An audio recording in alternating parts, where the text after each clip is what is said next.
ದೇವ್ರ ವಾಕ್ಯಗಳು ಈ ದಿನ ಓದಿ ನೋಡೋಣ. 14ನೇ ಜ್ಞಾನೋಕ್ತಿಗಳು 14, ಅದರಲ್ಲಿ ಬಂದ್ಬಿಟ್ಟು 32ನೇ ವಾಕ್ಯ ಈ ರೀತಿ ಇರ್ತದೆ. ದುಷ್ಟನು ವಿಪತ್ತಿಗೊಳಗಾಗಿ ಹಾಳಾಗುವನು, ಶಿಷ್ಟನು ಮರಣಕಾಲದಲ್ಲಿಯೂ ಆಶ್ರಯ ಹೊಂದುವನು. ದೇವ್ರ ನಮ್ಮ ಮಹಿಮೆ ಬರಲಿ. ದುಷ್ಟನು ವಿಪತ್ತಿಗೊಳಗಾಗಿ ಹಾಳಾಗುವನು. ದುಷ್ಟನ ಮಾರ್ಗದಲ್ಲಿ ನಾವು ನಡಿಬಾರ್ದು. ದೇವ್ರ ವಾಕ್ಯ ಹೇಳ್ತದೆ.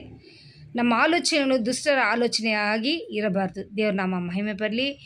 ಸರಿಯಾದ ಮಾರ್ಗದಲ್ಲಿ ನಾವು ಜ್ಞಾನವುಳ್ಳ ಮಕ್ಕಳಾಗಿ ದೇವ್ರಿಗೆ ಭಯಭಕ್ತಿಯಿಂದ ನಾವು ನಡೆದುಕೊಂಡು ಹೋಗುವಾಗ ದೇವ್ರು ನಮ್ಮನ್ನು ಮರಣಕರ ಸಮಯದಲ್ಲೂ ಆತ ನಮಗೆ ಆಶ್ರಯವಾಗಿ ದೇವ್ರು ಇರ್ತಾರೆ ಅಂತ ಹೇಳ್ತಾರೆ. ಎಂಥ ವ್ಯಾಧಿ ಇದ್ರೂ ಏಸಪ್ಪ ನೀಗಿಸೋ ಶಕ್ತಗಾಗಿದ್ದಾನೆ. ಯಾಕೆ ಈ ದಿನ ವ್ಯಾಧಿ ಹೋಗ್ತಾನೇ ಇಲ್ಲ? ಕೆಲವೊಮ್ಮೆ ನಾನು ಯೋಚನೆ ಮಾಡೋದುಂಟು.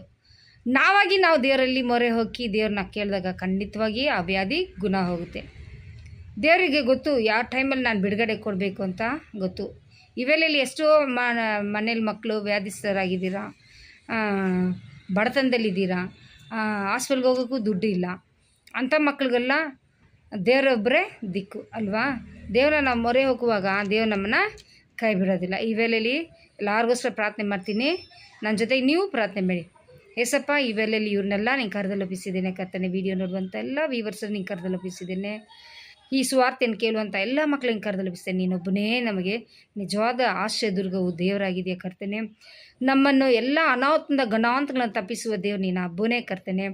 ಈ ವೇಳೆಯಲ್ಲಿ ವ್ಯಾಧಿಯಲ್ಲಿ ನರಳುತ್ತಿರುವಂಥ ಈ ಮಕ್ಕಳನ್ನೆಲ್ಲ ನೀನು ಕರೆದಲ್ಲಿ ಒಪ್ಪಿಸ್ತೇನೆ ಸ್ವಾಮಿ. ಎಷ್ಟೋ ಜನ ಈ ಭೂಮಿಯಲ್ಲಿ ವಿಧವಾದಂಥ ವ್ಯಾಧಿಗಳು ಕರ್ತನೆ ಎಲ್ಲವನ್ನು ನೀಗಿಸಲು ಸರ್ವಶಕ್ತ ನೀನಾಗಿದೆ. ನಿನ್ನ ವಾರ್ತೆಯಲ್ಲಿ ಹೇಳಿದೆ, ನಮಗೋಸ್ಕರ ನೀ ವ್ಯಾಧಿಸ್ಥನಾಗಿ ಶಿಲುಬೆಯಲ್ಲಿ ಜಜ್ಜಲ್ಪಟ್ಟು ಹೂಣಲ್ಪಟ್ಟು ಮೃತ್ಯುಂಜಯನಾಗಿದ್ದೆ ಅಂತ ನನ್ನ ವಾರ್ತೆಗಳು ಹೇಳ್ತೀವಿ ರಜ್ಜ. ನನ್ನ ಬಾಸುಂಡೆಯಿಂದ ನೀನು ಗುಣ ಹೊಂದಿದೆ ಅಂತ ನನ್ನ ವಾರ್ತೆಗಳು ಹೇಳಿದೆ ರಜ್ಜ. ಆ ವಾರ್ತೆ ಈ ಮಕ್ಕಳಿಗೆಲ್ಲರಿಗೂ ನಾನು ಸ್ವಂತ ಮಾಡಿಕೊಟ್ಟಿದ್ದೇನೆ ಕರ್ತನೆ. ನನ್ನ ಪ್ರಸನ್ನತೆ ಇಳಿದು ಬರಲಿ, ಅವ್ರನ್ನೆಲ್ಲ ಮುಟ್ಟಲಿ ಕರ್ತನೆ. ನನ್ನ ನಾಮ ಮಹಿಮೆ ಪಡಲಿ. ಅವ್ರು ಮುಟ್ಟಿ ನೀನು ಗುಣಪಡಿಸು ಕರ್ತನೆ. ಪರಿಶುದ್ಧ ಆತ್ಮನ ಎಲ್ಲುಂಟು ಅಲ್ಲಿ ಬಿಡುಗಡೆ ಉಂಟು ಅಂತ ಹೇಳ್ಪ. ನಿನ್ನ ಮಾತ್ಮನ ಸುರಿಸಿ ಎಲ್ಲರನ್ನು ಗುಣಪಡಿಸಬೇಕೆಂದು ಯೇಸು ನಾಮದಲ್ಲಿ ನಾನು ಪ್ರಾರ್ಥಿಸಿದ್ದೇನೆ ತಂದೆ. Amen. Hallelujah. Thank you Jesus.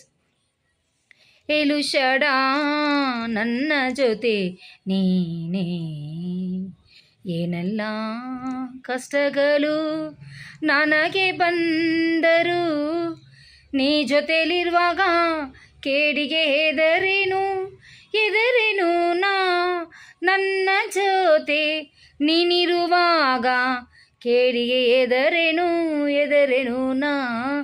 ಎಲು ಶಡ ನನ್ನ ಜೊತೆ ನೀನೇ.